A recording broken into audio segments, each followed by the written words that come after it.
jadi dikarenakan karena pendidikan agama yang tidak maksimal.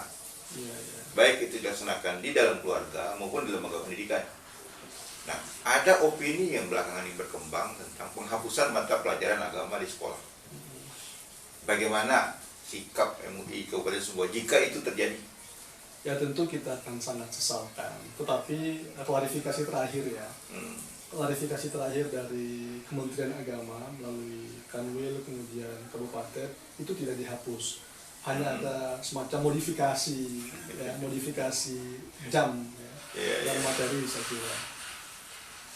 Oleh karenanya ini tidak lagi dibahas secara berkepanjangan, secara berkelanjutan karena memang tidak akan dihapus. Tidak dihapus. Tapi kalau sampai terjadi ya saya nggak bayangkan ya mungkin akan terjadi riak, akan muncul penolakan dari masyarakat utama dari kalangan kita umat Islam. Ya kita lihat bahwa secara nasional ada situasi yang kadang-kadang juga membuat umat Islam kecewa kan? Iya, iya. Misalnya pernyataan Menteri Agama tentang sekularisme gitu kan.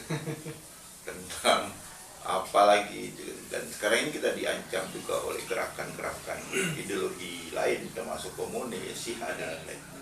Kan itu mengganggu eksistensi umat. Ya, kalau kita begini Pak Nais, MUI tegas kami ingin sampaikan bahwa MUI adalah berada dalam satu komando. Kalau pusat bilang A, maka provinsi harus bilang A, kabupaten harus bilang A, kecamatan harus bilang A. Dan kami sudah stressing itu. Kami sudah rapat dengan seluruh pimpinan ormas di Masjid Agung, dan FKUB. Saya tegaskan, kami tegaskan. Ikuti perkembangan, saya bilang. Kalau kemudian pusat menerbitkan fatwa komando jihad melawan narkoba, Samina karena memang seperti tadi tidak bisa. Jadi kita tidak boleh berbeda haluan, berbeda pendapat dengan pusat. Makanya tentu harapan kita adalah pemerintah pusat agar benar-benar akomodatif terhadap aspirasi rakyat Indonesia, terutama umat Islam yang sebagian besar mendiami Republik kita tercinta ini. Jangan lupa, sering kami sampaikan dan selalu kami sampaikan, dan kita sepakat saya kira, Republik yang bernama Nusantara dan sekarang bernama NKRI ini hadir dari tangan para ulama. betul. Hadir dari tangan para ulama. Harus jujur kita pada sejarah ini. Ya. Dan petinggi negara dengan persekusi ulama dong gitu. Karena banyak kasus kita lihat ulama-ulama yang baik dipersekusi, koruptor dipelihara gitu kan. Ini hal yang membuat kita sebagai umat Islam kecewa gitu kan. Makanya saya secara pribadi kadang-kadang nunggu komando aja, ulama ini kapan ulama ini kasih komando jihad, perang aja dengan siapa lah gitu kan. Tapi insya Allah enggak sampai ke sana. Tapi jikalau kemudian ada situasi yang membuat kita harus jihad ya jihad gitu kan. Karena memang ini kan komando, ini juga bagian dari ibadah gitu. Nah, kalau saya sama teman-teman di kabupaten, kemudian kami sampaikan ke kecamatan, Republik ini tanggung jawab kita untuk menjaganya. Apapun situasi yang terjadi, maka ulama tidak boleh lepas tangan. Karena kita yang dirikan Republik ini. Setuju. Kita yang dirikan. Jadi situasi apapun jangan alergi dengan ulama. Kita yang dirikan Republik ini, Nusantara ini ulama yang dirikan, para wali yang dirikan ini, para mubalik yang dirikan ini. Saya malah berpikir begini, kalau misalnya kepemimpinan nasional atau kepemimpinan daerah itu ada seleksi khusus ya, minimal dia bisa baca khutbah, bisa ngaji gitu. Kalau dia beragama Islam. Supaya apa? Supaya relatif paham dia tentang apa misi perjuangan umat ini. Dan kedua, dia bisa berkoordinasi dengan baik lah dengan para ulama. Kalau selama ini ada kekakuan komunikasi dan koordinasi, khawatir kita jangan-jangan dia nggak ngerti agama. Ini kan persoalan yang harus disikapi. Oke, kembali kepada eksistensi umat Islam, Pak Ketua. Dalam histori kita juga membuka bahwa salah satu bentuk pembelajaran agama di tingkat basic keluarga itu adalah ngaji, kegiatan ngaji. Apa ngaji maghrib atau ngaji subuh gitu kan. Bahkan dulu kan berkembanglah eksistensi daripada neguru atau deguru dalam rangka membimbing anak-anak ini untuk mengenal Quran dan lain-lain. Sehingga lahirlah ulama-ulama besar, pahamlah tentang ilmu agama. cermatan Majelis Ulama, bagaimana dinamika yang berkembang belakang ini tentang eksistensi balai ngaji.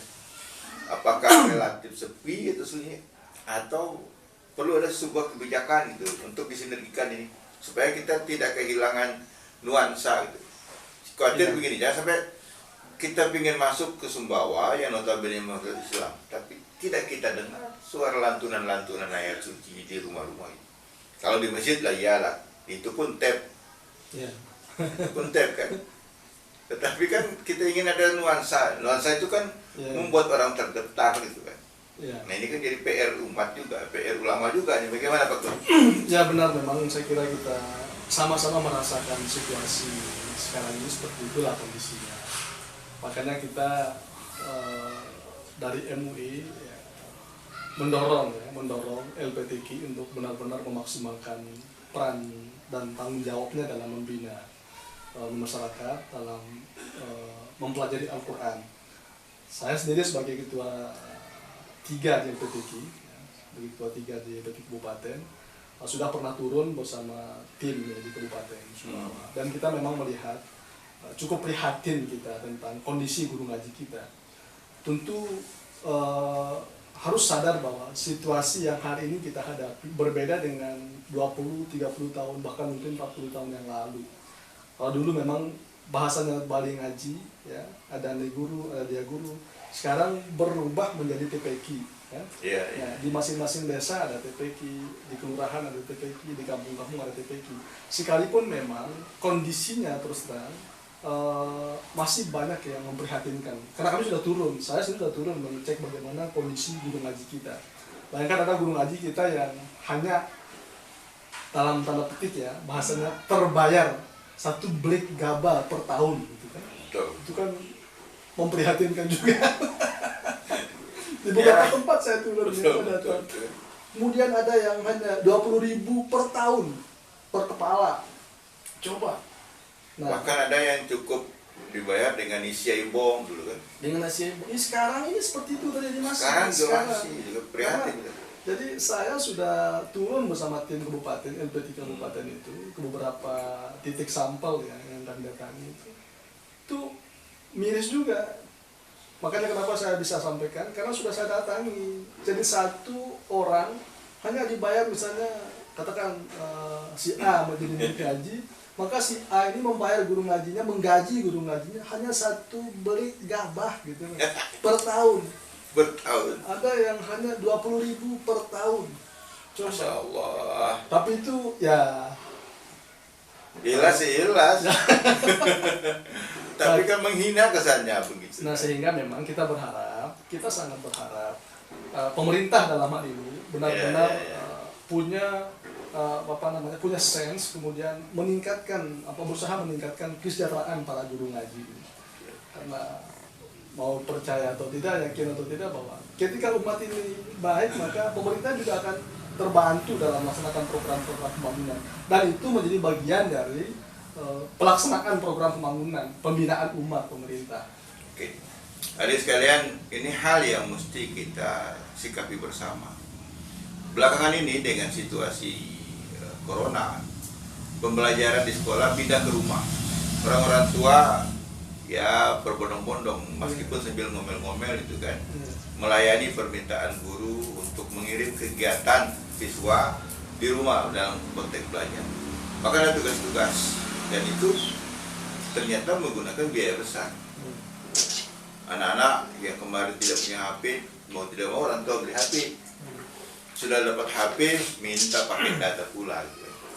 Dan gurunya belakang ini kan kadang manja juga tuh, minta dikirim aktivitas dalam bentuk video. Itu berapa paket data yang habis 1 hari. Kalau dalam satu rumah tangga itu ada 3-4 anak kan, habis gaji orang tuanya hanya untuk membeli paket data gitu. Tetapi tetap juga dilakukan oleh orang tuanya dalam konteks sekolah formal gitu. Tetapi dalam konteks pembinaan agama relatif pelit nih orang tuanya kepada guru ngaji. Mentang-mentang guru ngaji bilang ya kita ikhlas berapa saja datang, akhirnya amplop isinya itu terima kasih isinya.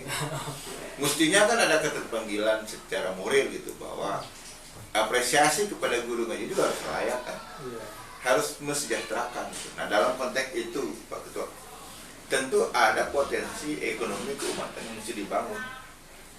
Apakah dengan memberdayakan zakat, infak, sedekah, atau mungkin ada grand program yang sedang digodok oleh MUI ini dalam rangka membangun ekonomi umat.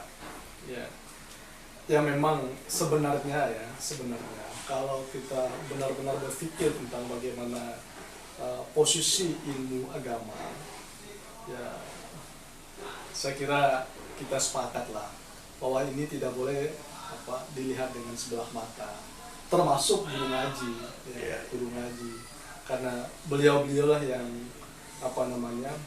yang secara langsung memberikan pembinaan rohani kepada kader-kader umat ini, kader-kader bangsa ini. Sehingga dalam agama pun, kenapa kemudian guru itu disebut sebagai orang tua rohani, karena peran strategisnya lah. Nah, terus bagaimana dengan MUI? Nah, memang tidak berarti kami melepas tanggung jawab.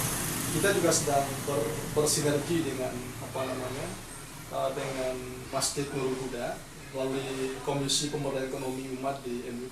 Kami punya komisi di situ. Ada program-program yang sifatnya pemberdayaan ekonomi yang sedang berjalan sekarang ini, berjalan.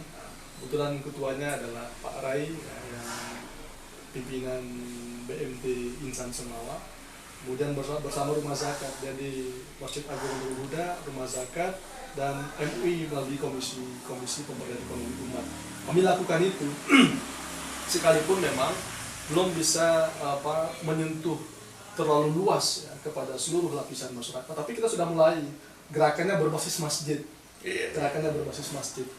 Nah, sebenarnya hal ini sangat bisa kita kembangkan melalui Basnas sebenarnya, Badan Amil Zakat Nasional. Nah, karena saya kebetulan pernah menjadi ketua Basda, masih nomenklaturnya Basda saat itu. Jadi dana, sekalipun mungkin kita tidak bisa mengambil dari dana zakat, tapi dana infak sedekah itu bisa kita peruntukkan untuk pembinaan guru ngaji, pembinaan PPQ. Karena kalau kita bicara zakat, ya memang peruntukannya sangat saklek ya, berdasarkan sesuai dengan mustahik yang ada. Tapi kalau bicara infak sedekah, maka akan sangat luas peruntukannya, termasuk pembinaan guru ngaji, pembinaan PPQ. Nggak usah itulah, kita bisa bangun jembatan dengan infak sedekah, kita bisa bangun deker dengan infak sedekah, selama itu untuk kepentingan umat, apalagi guru ngaji tadi. Nah itulah yang kemudian kami, ya kebetulan di MUI juga ada ketua Basnas, ada pengurus pimpinan Basnas. Kami sering sampaikan agar dana zakat infak sedekah itu bisa diperuntukkan untuk pembinaan guru ngaji. Apalagi kalau kemudian pemerintah daerah juga ambil peran, masukkan itu ke dalam APBD, kan? Semestinya di backup oleh anggota legislatif yang juga bisa ngaji, karena diajar oleh guru ngaji dengan pokirnya dan lain-lain.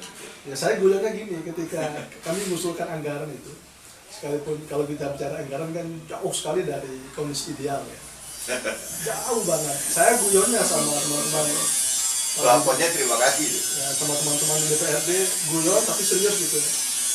Misalnya dengan salah satu pimpinan DPR saya sampaikan, ya tolong diakomodir usulan MUI. Kalau misalnya bapak-bapak, teman-teman yang di DPRD ini mengakomodir kepentingan MUI, maka sebenarnya sama dengan mengakomodir seluruh kebutuhan masyarakat Sumbawa. Betul. Oke, terakhir Pak Ketua. Dalam rangka membangun kesadaran umat akan eksistensi diri sebagai kaum Sumbawa yang beragama Islam, mesti juga melekat tanggung jawab secara individual kepada masyarakat ini untuk ambil peran di dalam mensikapi persoalan-persoalan sosial di kiri kanannya, termasuk juga organisasi organisasi agama yang ada. Oleh karena itu barangkali ada pesan Pak Ketua Umum MUI kepada teman-teman Muhammadiyah, NU, NW itu terkait dengan bagaimana kita bersama-sama membangun sinergi dan ambil peran dalam rangka pembinaan umat.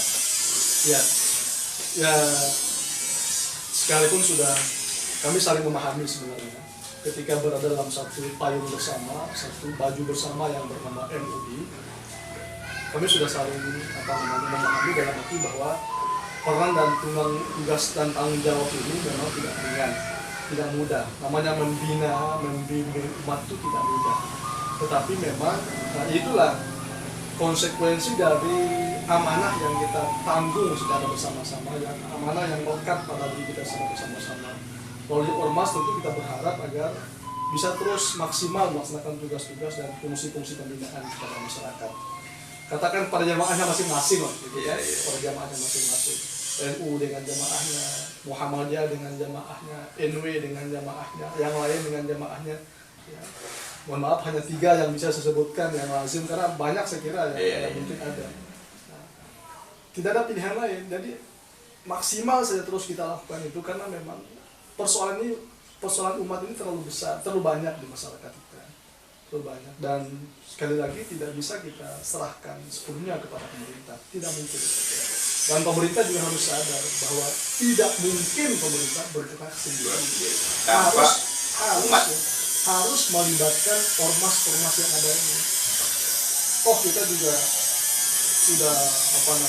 sudah membuktikan bahwa kita bisa berbuat gitu, dalam tugas-tugas dakwah kita, dalam tugas-tugas pembinaan kita.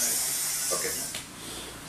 Hadirin sekalian, tak cukup waktu kita kalau berbicara tentang keumatan, apalagi menggali ilmunya Ustadz ini tentang masalah umat itu. Apalagi dalil hadisnya belum keluar semua nih. Kita masih butuh episode lain kemudian memperdalam apa yang menjadi eksistensi peran serta juga arahan para ulama agar umat ini bisa terjaga dan terkawalkan menuju kepada peran-peran yang lebih maksimal. Bisa ada himbauan terakhir saya nggak? Oke, terakhir kita ingin mendengar ada himbauan Ketua Umum kepada kita semua. Ya tentu berharap kepada seluruh kita tahu Tanah Semawa. Pertama agar dalam situasi dan kondisi apapun yang kita hadapi untuk selalu dekat kepada Allah Subhanahu wa Ta'ala. Jangan pernah jauh dengan Allah. Jangan pernah jauh dengan Allah, apalagi dalam kondisi yang hari ini wabah corona masih mewabah di kita ini.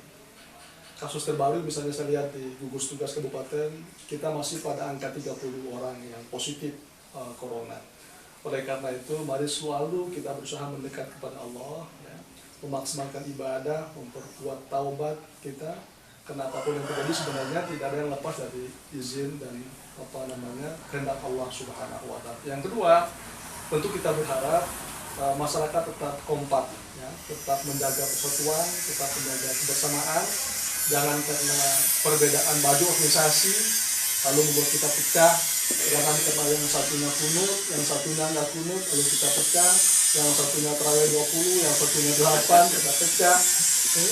Saya kira itu harus selesai, dan terutama bagi kita yang di pengurus MUI, teman-teman semua, para ulama, para ustadz yang di kita benar-benar mengkonkretkan ini apa yang sudah menjadi kesepakatan kita, sehingga masyarakat tidak terpecah belah. Kemudian yang terakhir sekali, tentu kami mengajak kepada seluruh masyarakat, kepada seluruh umat Islam terutama, kepada keluarga masing-masing dalam situasi merebaknya penyakit-penyakit sosial, narkoba, miras, judi. Mari kita mulai ini dari dalam rumah tangga kita, bahkan dari diri pribadi kita, karena tidak ada pilihan lain. Dari mana kita harus memulai sesuatu yang sudah begitu kalau bahasa Bawahnya bekrukit itu. Iya. Maka memulainya adalah ibda binafsik, katanya kan. Mulai dari dalam diri pribadi, dari keluarga. Maka mari bina keluarga kita masing-masing. Ajak mereka menuju Allah, ajak mereka dekat kepada Allah, dan jauhilah hal-hal yang tidak semestinya dilaksanakan. Apalagi Sumbawa kita kenal dengan adat berhenti laku syarat berhenti laku kita berlaku. Kalau ini kita pegang, saya kira insya Allah maka Semawa yang senap semu, nyaman nyawi, murah era akan tetap terjaga di bawah bimbingan dan ridha Allah Subhanahu wa Ta'ala. Saya kira demikian. Amin. Terima kasih Pak Ketua atas pencerahannya. Dan sekalian demikianlah bincang-bincang kita dengan Ketua Majelis Ulama Indonesia Kabupaten Sumbawa. Semoga mencerahkan dan insya Allah selalu berhikmah. Amin. Terima kasih. Sekali lagi, Assalamualaikum warahmatullahi wabarakatuh. Waalaikumsalam warahmatullahi wabarakatuh.